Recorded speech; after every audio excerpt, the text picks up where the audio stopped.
জামাতের আরাক এমপির অধঃপতন, দিন যত যাচ্ছে ততই জামাতের নিকৃষ্ট চরিত্রগুলো প্রকাশিত হচ্ছে।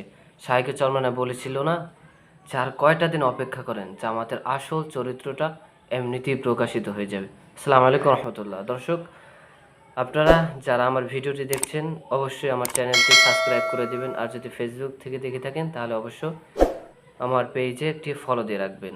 বলছিলাম, যশোর 4 আসনের এমপি গোলাম রসুল, সম্ভবত তিনার নাম, তার একটি ভিডিও আমরা ইতিমধ্যে দেখেছি।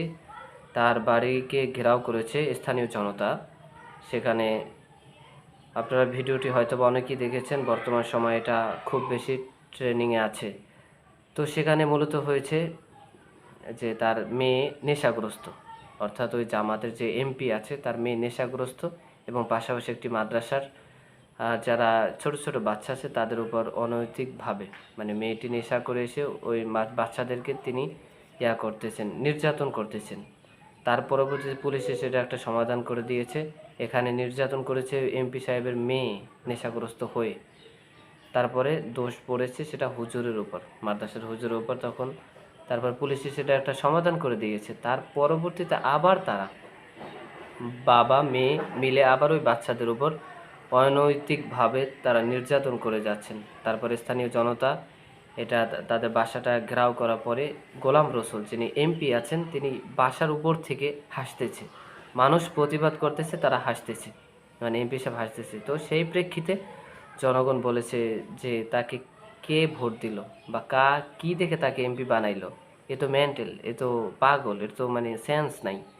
তো এইরকম হচ্ছে জামাতের বর্তমান যশোর 4 আসনের এমপি সাহেবের কথা, মানে স্থানীয় জনগণ বলল। আমি একটা কথা বলি যে কিছুদিন আগে, অর্থাৎ নির্বাচন পরবর্তী সময়, খুব কাছাকাছি নির্বাচন শেষ, খুব কাছাকাছি সময়ের মধ্যেই ফয়জুল করিম সাহেব একটা কথা বলছিল যে আজকে জামাতের প্রার্থী, জামাতের সমর্থক যারা আছে তারা খুব হৈ হুল্লোস করছেন, আনন্দ উল্লাস করছেন, চরমনাইকে অনেক বাজেভাবে কটাক্ষ করার চেষ্টা করছেন।